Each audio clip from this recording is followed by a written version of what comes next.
Hello साथियों, मैं सौरभ कुमार सिंह और लगातार शिक्षक बहाली के मुद्दे पर कई खबरें जो हैं वो लगभग अब क्लियर हो गई है। लोगों के मन में जो शक थी कि क्या होगा, नहीं होगा, और जो प्रोटेस्ट का जो नतीजा था कि सप्लीमेंट्री रिजल्ट को लेकर, तो ये बात अब जो बातें क्लियर हुई है कि न्यूज़पेपर के माध्यम से या कई यूट्यूबर या कई न्यूज़ चैनल के माध्यम से कि जो रिजल्ट है सप्लीमेंट्री रिजल्ट प्रथम फेज की बहाली को लेकर वो मात्र 4700 ही आ रहा है। कहने का मतलब कि शिक्षा विभाग की तरफ से जो पहले जो सीटें की गई थी सूची, उसी सीटों पर बीपीएससी जो है अपना जो तैयारी है वो कर रही है और उम्मीद करते हैं कि आज ऐसे कल तक सप्लीमेंट्री रिजल्ट जो है वो निकल जाएगा। निश्चित रूप से अब जो बातें हैं कि क्या होगा, नहीं होगा, तो एक बात आप लोग जान लीजिए कि जो चीज़ें आपके मन में है, सवाल है कि जब लगातार चेयरमैन सर ट्वीट कर रहे थे कि ड्रॉप आउट स्टूडेंट फर्जी वाले तरीके से जो बाहर हुए वो, या एक से मल्टीपल सीटों पर जो जिन्होंने ज्वाइन नहीं किया है वो जो सीटें खाली रह गई है, तो 40,000 से ज़्यादा पद खाली थे। जैसा कि सबको पता है कि जो न्यूज़पेपर के माध्यम से या सोर्स से जो पता चल रहा था, स्पष्ट थी कि लगभग 1,20,000 में 1,10,000 ही प्रोविजनरी रूप से पहले ज्वाइन किए। उसके बाद धीरे धीरे जो है सीट जो है लोग ज्वाइन नहीं करते गए और लास्ट तारीख जो डेट जो था वो 30 तारीख तक, यानी कल ही तक था। तो नियोजित वाले के लिए भी वो चीज़ें थी कि उनको राजकर्मी का दर्जा मिलेगा तो वो ज्वाइन करेंगे, नहीं करेंगे, तो काफ़ी पापों की स्थिति में वो पहले से थे। उन्होंने भी ज्वाइन नहीं किया तो सीटों का जो है आंकड़ा जो है वो बढ़कर कहाँ से कहाँ चला जाना चाहिए।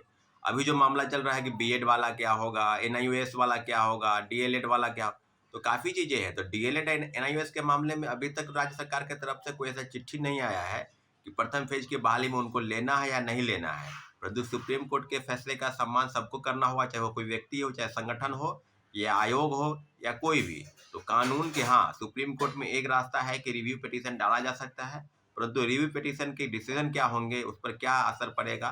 प्रथम फेज की बहाली में डीएलएड एनआईओएस वाला जो मामला है जिसमें 18 महीने के सर्टिफिकेट कोर्स की जो चीजें हैं उसको समाप्त कर दी गई है, यानी 1 to 5 के लिए डीएलएड की डिग्री जो है उसको मान्यता दी गई है, यानी 2 साल के कोर्स का। अब जो बातें हैं कि क्या 4700 ही रिजल्ट आएगा या जो सीटें खाली है, जैसा कि चेयरमैन सर स्पष्ट कर रहे थे कि 1 से ज्यादा सप्लीमेंट्री रिजल्ट जो है वो हम जारी करेंगे। तो अब जो चीजें हैं उस पर यह है कि आप समझ लीजिए सीधे सीधे कि हम जो पहले बताते थे कि यह घालमेल चल रहा है शिक्षा विभाग और बीपीएससी से, आज वो बात सही हो गया। आपको हम बता दें कि जब हम लोग प्रोटेस्ट किए 4 दिन पहले धरना स्थल पर भी बैठे, उसके बाद परसों भी जो है हम लोग बीपीएससी का घेराव किए, शिक्षा विभाग के पास गए, गर्दनी बाग धरना स्थल पर बैठे। तो सब चीजों पर एक बात जान लीजिए कि 4700 रिजल्ट भी देने के पक्ष में नहीं थे। हम आपको पूरी पूरी, ये ऐसा नहीं है कि आपको खुश करने के लिए हम बता दें कि 20,000 रिजल्ट आ जाएगा। अगर ये बात सच है तब, क्योंकि 4700 रिजल्ट की जो तैयारी है वो शुरू है, आज से कल तक में भी रिजल्ट दे सकते हैं, यानी 7 के पहले उनको हर हाल में रिजल्ट देना है।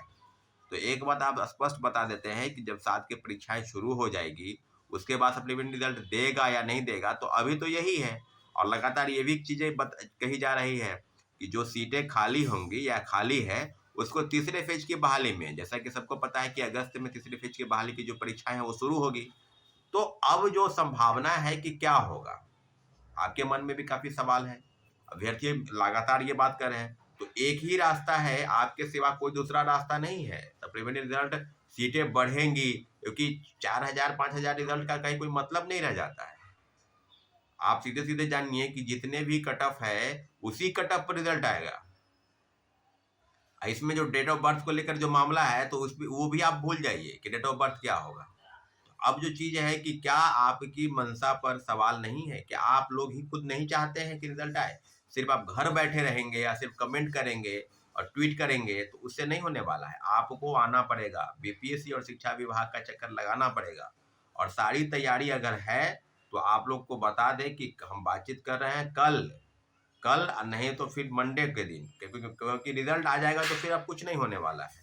उसके पहले आप एक जोरदार आंदोलन शिक्षा विभाग और बीपीएससी के पास करें, क्योंकि अगर नहीं करते हैं तो 4700 जो रिजल्ट है वो, जो अगर बात ये सच है तब 4700 रिजल्ट देने की तैयारी है तो 4700 रिजल्ट वो दे देगा। लेकिन इतना जरूर है कि जितने भी लीडिंग पेपर ने जिसने इस न्यूज को प्रकाशित किया है वो काफी रेप्यूटेड पेपर है, चाहे वो कोई भी हो। परंतु हम मुझे लगता है कि 4700 रिजल्ट को लेकर जो भी तैयारी चल रही थी उस बात पर पक्की मुहर है। बीपीएससी और शिक्षा विभाग के बीच जो बातचीत हो रही है, जो 4700 रिजल्ट देने को लेकर, उसी की तरफ वो कदम बढ़ा रहे हैं।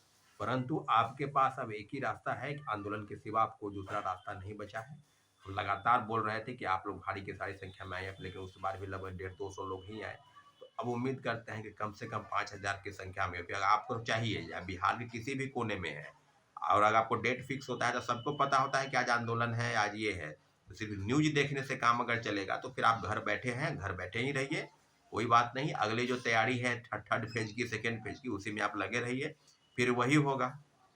फिर वही होगा, 1,70,000 का 1,20,000, 1,20,000 का 80,000, 80,000 में 40-42,000 नियोजित शिक्षक ही हैं, तो नए कितने लोगों को नौकरी मिला, ये बात आप जान लीजिए। 14,000 जो है दूसरे प्रदेश के लोग यहाँ पर नौकरी करने आए। तो आप समझ सकते हैं कि उसकी क्या स्थिति है। तो अब जो चीज़ है कि क्या बिहार सरकार के तरफ से जो भी सप्लीमेंट्री रिजल्ट को लेकर जो तैयारी चल रही है, उसमें बस आपके तरफ से एक ही गुंजाइश है, एक ही है कि आप जोरदार आंदोलन करें, जोरदार प्रोटेस्ट करें और अपनी मांगों को लेकर, क्योंकि इस पर आपका अधिकार है। और रिजल्ट जो है तमाम जगह पर, चाहे 1 to 5 हो, चाहे 9-10 हो या 11-12, टीजीटी, पीजीटी और टीआरई सब में पोस्ट खाली है। तो फिर शिक्षा विभाग इस तरह का खेल क्यों खेल रही है? स्पष्ट है कि इन इन दोनों अधिकारियों के फर्जीवाड़े के कारण ही बिहार में इतने बड़े जो है बड़े पैमाने पर घोटाला जो है, इसको कहा गया है सीट का घोटाला भी आप कह सकते हैं। ये सीधे सीधे सीट का घोटाला है और कुछ नहीं है। सीटों को बचाने का षड्यंत्र चल रहा है और लगातार जो 1,20,324 का जो ढिंढोरा पीट रही है बिहार सरकार, उस पर सीधे सीधे आप समझ सकते हैं कि ये सीधे सीधे घोटाला की बात है और कुछ नहीं। इसलिए आपसे आग्रह है कि आप जिस भी दिन आंदोलन तय हो उस दिन भारी से भारी संख्या में आएंगे। अगर नहीं आते हैं तो फिर आप घर बैठे ही हैं, घर बैठे रहिए, कमेंट हजारों यूट्यूबर चैनल है जो तरह तरह के प्रयोग कर रहे हैं, उसको आप देखते रहिए, खुश होइए।